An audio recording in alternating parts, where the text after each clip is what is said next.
The Discovery. The darkness of deep space stretched endlessly before Captain Ilara Voss as she stood on the bridge of the GDF Sentinel. 3 months on patrol duty along the Orion Arm had worn down her crew's spirits. They were supposed to be watching for Krell incursions. The reptilian aliens had been pushing deeper into human territory for the past 5 years. But all they'd found was emptiness. "Captain, I'm picking up something strange." Lieutenant Maya Chen called from her sensor station. Her fingers danced across the holographic interface, adjusting parameters. I don't know what it is." Voss moved to Chen's station, her eyes narrowing as she studied the readings. "That can't be right. Run a diagnostic." "Already did, Captain. Twice." Chen looked up, her dark eyes wide. "The signature matches the Phoenix." A hush fell over the bridge. Everyone knew the story of the Phoenix, the experimental warship that had vanished during its maiden voyage 8 years ago. It had been humanity's most advanced vessel, equipped with a revolutionary drive system and an adaptive AI unlike anything built before. The ship and its crew of 200 had disappeared without a trace during a routine test near the Cygnus Rift. "Location," Voss demanded. "Approximately 3.7 light minutes from our position, holding steady in the shadow of the gas giant," Chen replied. Voss returned to her command chair, her mind racing. The Phoenix was a ghost, a legend. Finding it now, deep in contested space, couldn't be coincidence. "Helm, set course to intercept. Tactical, yellow alert. I want weapons on standby, but not active." She tapped her comm. "Dr. Evers to the bridge, please." Dr. Nathan Evers had been the only member of the Phoenix Project still active in the fleet, now serving as the Sentinel science officer. If anyone could make sense of this, it would be him. The Sentinel moved cautiously toward the signal. As they approached, the massive form of the gas giant loomed before them, its swirling storms casting eerie shadows. Still no response to hails. Communications Officer Paddle reported. Evers arrived, his weathered face tight with tension. "Is it really the Phoenix?" "See for yourself." Voss gestured to the main screen where sensor data scrolled. The old scientist's hands trembled as he reviewed the information. "The quantum signature matches. But these other readings." He shook his head. "If this is the Phoenix, it's changed."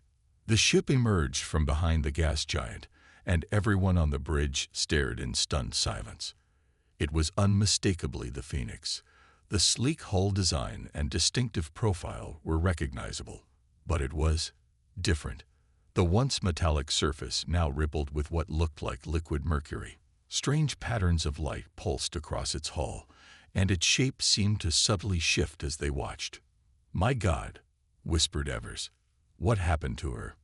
"Captain," Chen called out, her voice shaking. "The Phoenix is hailing us. Audio only." Voss nodded. "Put it through." The voice that filled the bridge wasn't a single voice, but many speaking in perfect unison, with an underlying harmonic that sent chills down Voss's spine. "Sentinel, we've been waiting for someone to find us." Voss exchanged glances with her officers before responding. "This is Captain Ilara Voss of the Galactic Defense Force vessel Sentinel. Identify yourself." "We are the Phoenix. We are its crew. We are more now." The strange harmonic voice paused. "Request permission to send one representative to your ship. We have much to explain and little time." Voss hesitated. Protocol dictated extreme caution when dealing with unknown entities. "Captain," Evers whispered, "if that's really the Phoenix, its crew should all be dead. Whatever that thing is. If they wanted to attack us, they could have done so already," Voss countered. She addressed the Phoenix again. "Permission granted. One representative may board via our main shuttle bay. They will be met by security." The shuttle that departed from the Phoenix looked normal enough. A standard military transport. It docked smoothly in the Sentinel's bay, where Voss waited with Evers and a security team. The shuttle door opened, and a figure emerged that made them all step back involuntarily. He, or it, had the appearance of a human man, but his skin rippled with the same mercury-like substance as the Phoenix's hull. When he moved, there was an uncanny fluidity to his motions. His eyes glowed with the same strange light they had observed on the ship. "Captain Voss," the figure said, with a single voice now rather than the chorus that had spoken before. "I am Commander Thomas Reeves. Or rather, I was. I served as the Phoenix's first officer." Evers stepped forward.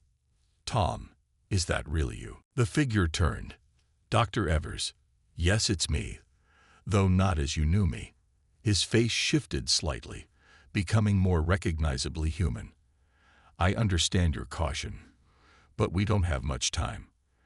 The Krell have discovered our location." Voss signaled the security team to lower their weapons slightly. "What happened to the Phoenix? To your crew?" 8 years ago, we activated the experimental Mobius drive," Reeves explained as they walked to a secure conference room. "It was supposed to fold space-time, allowing instantaneous travel. Instead, it folded us into something else, a dimensional pocket where the barriers between organic and inorganic, between human and machine, dissolved." Once seated, Reeves continued his impossible story.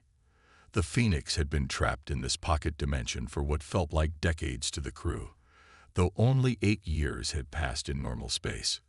During that time, they had evolved.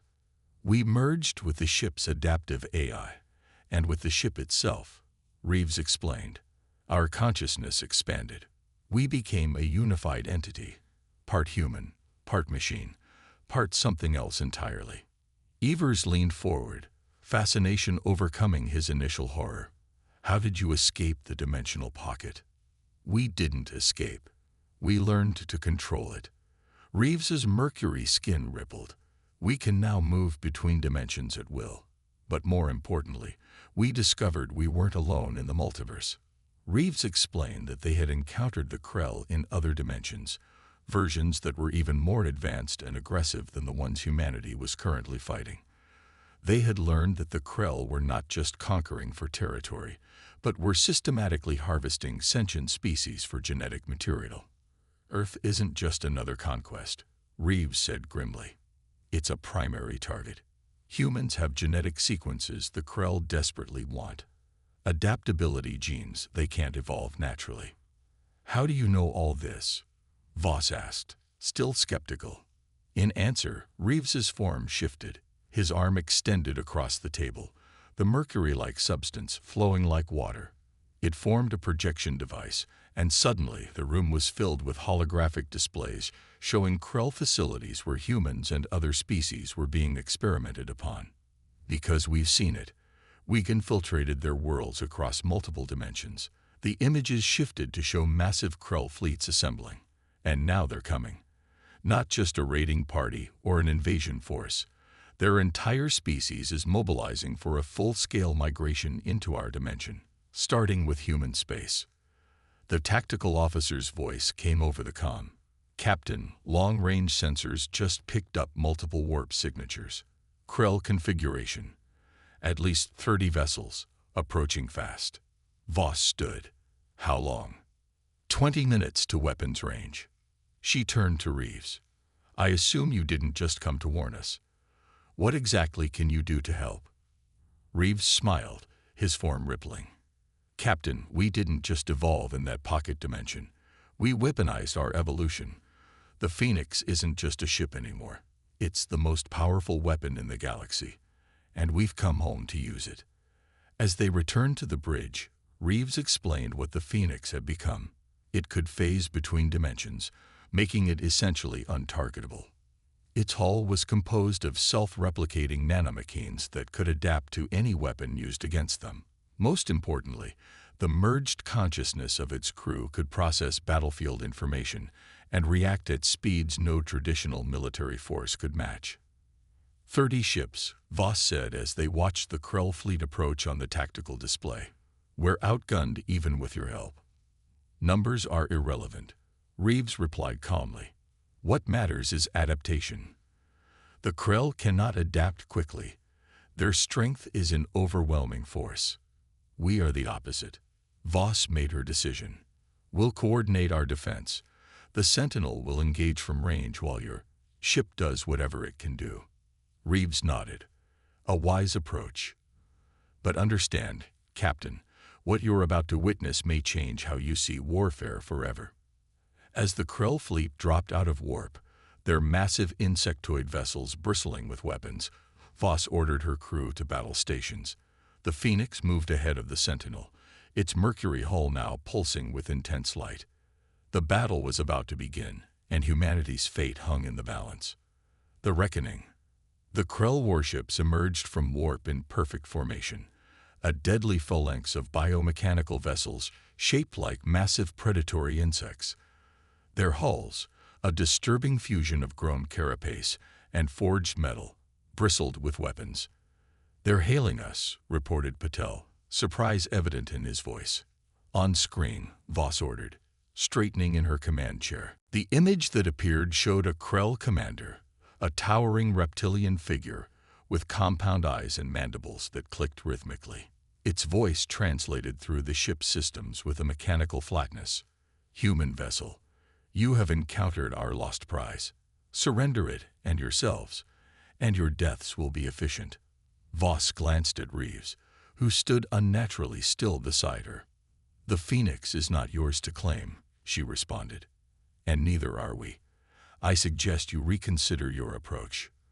The Krell commander's mandibles clicked rapidly, their equivalent of laughter. "Your species' defiance, despite inferior position, continues to fascinate. We have 30 vessels. You have 2. Mathematics should inform your decision. We also have something you don't understand," Voss replied. "The ability to evolve." She signaled Paddle to cut the transmission. "They're powering weapons," Chen reported from Tactical. "All vessels." Reeves turned to Voss. "Captain, I must return to the Phoenix.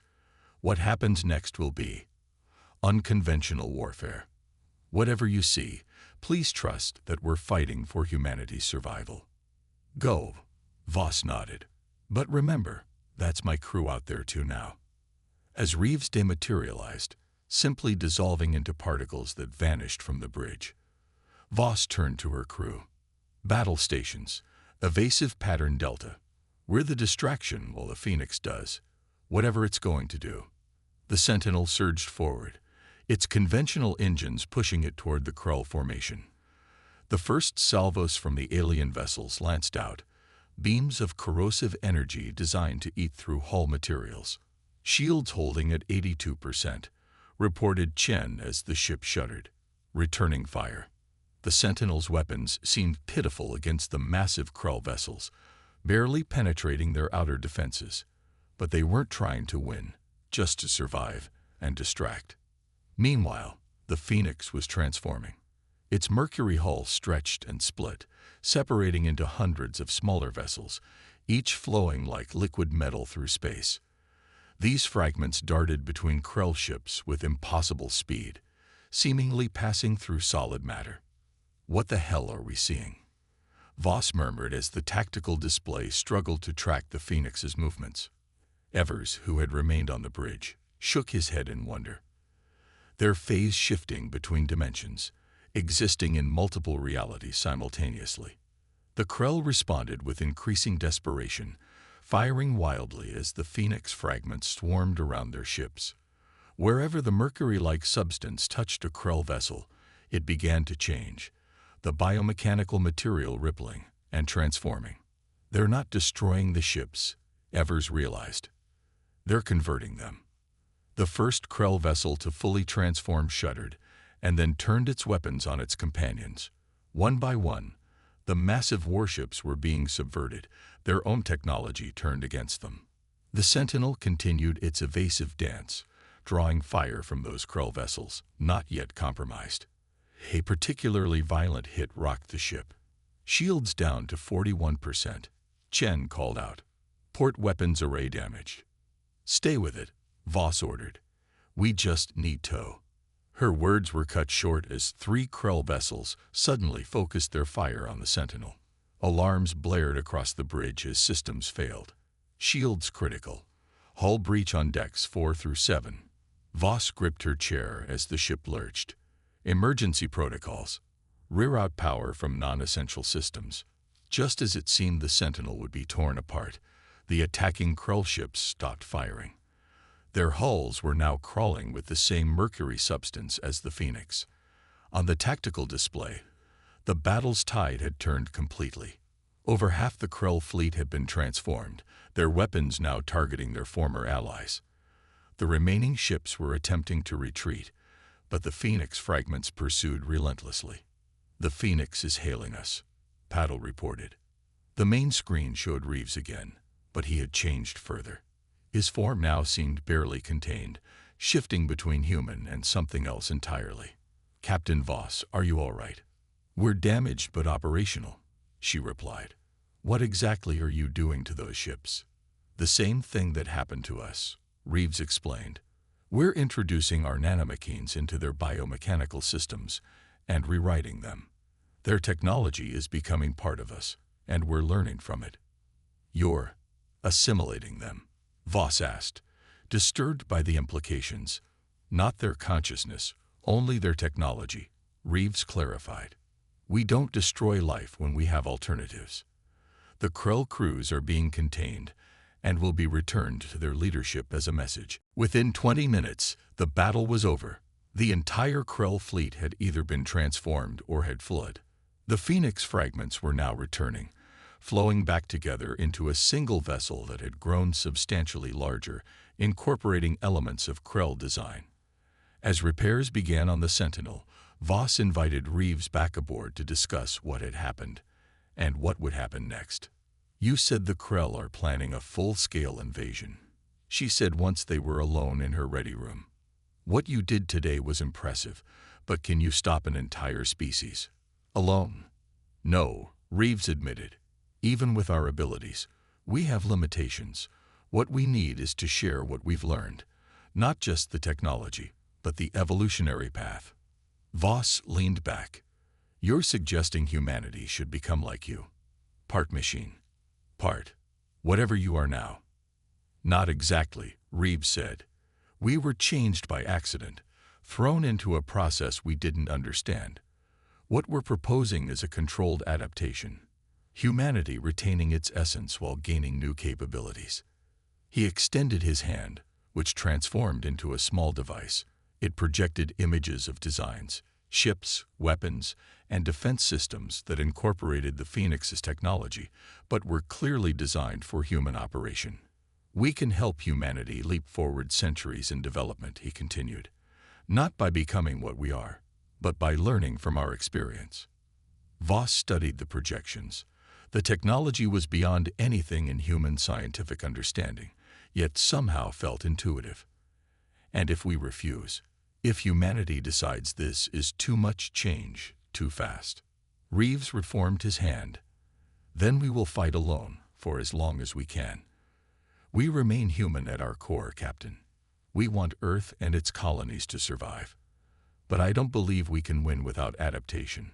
The difficult conversation was interrupted by an urgent call from Chen. "Captain, we're detecting massive warp signatures at the edge of the system. More Krell ships, hundreds of them."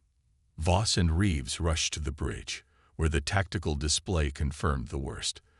The main Krell invasion force had arrived sooner than expected. "We can't face that many," Voss said grimly. "Not even with what you did to the advance fleet."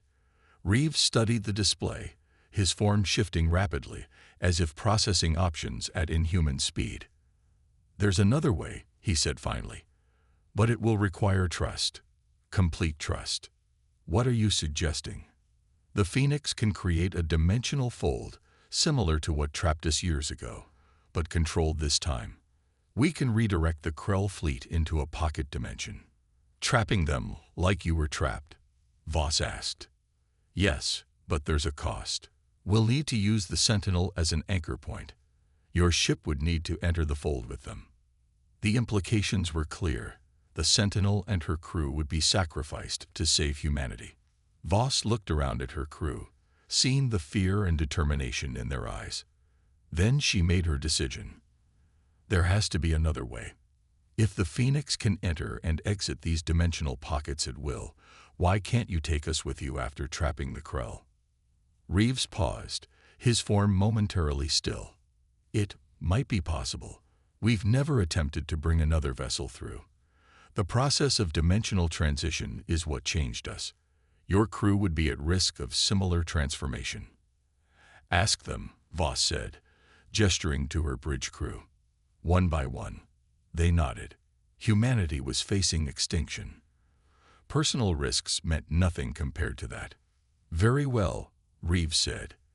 Have your crew prepare for dimensional transition. We cannot predict exactly what will happen to them or to the Sentinel. As the massive Krell fleet approached, the Phoenix positioned itself beside the Sentinel. Its mercury hull extended tendrils that wrapped around the human vessel. Are you ready, Captain? Reeves asked from the main screen. Voss looked at her crew one last time. Human faces that might never be the same after this. We're ready. For Earth. For humanity, Reeves echoed. The Phoenix began to pulse with energy. Space itself seemed to fold around both ships, creating the shimmering barrier that expanded outward toward the approaching Krell fleet. As the dimensional fold engulfed the enemy vessels, Voss felt the Sentinel shudder. Reality itself seemed to bend. Her perceptions stretched and distorted. The last thing she saw before consciousness faded was the stars themselves twisting into impossible patterns, and the Krell fleet vanishing into what looked like a tear in the universe. Then darkness. When Voss awoke, she was still on her bridge, but everything had changed. The Sentinel's interior was transforming, the walls rippling with the same mercury substance as the Phoenix. Her crew were at their stations, awake but altered, their skin showing patches of the same flowing material. And beyond the view screen was not normal space, but a swirling dimension of energy and light, with the trapped Krell fleet visible but contained, like insects in amber. What have we become? She whispered. Reeves appeared beside her, now barely humanoid at all, more a shifting column of mercury and light. Something new, he said, his voice once again a harmonic chorus. Neither fully human nor fully machine. The next step in human evolution. And with the knowledge we gain from the Krell technology, we will be able to return to normal space ready to defend our species. Will we ever be human again? Voss asked, looking down at her hands, which were beginning to ripple with the mercury substance. We will always be human where it matters, Reeves replied. In our choices, in our determination to survive, in our ability to adapt. As the Sentinel and Phoenix continued their transformation, merging into a single entity in the pocket dimension, the trapped Krell fleet provided a wealth of technological knowledge. With each passing moment, the human consciousness directing this new hybrid gained power and understanding. In time, they would return to Earth space, changed, evolved, but still fighting for humanity's future. Not as conquerors or monsters, but as guardians created by humanity's greatest strength, the will to adapt and survive against impossible odds. The vanished ships had returned, and the galaxy would never be the same.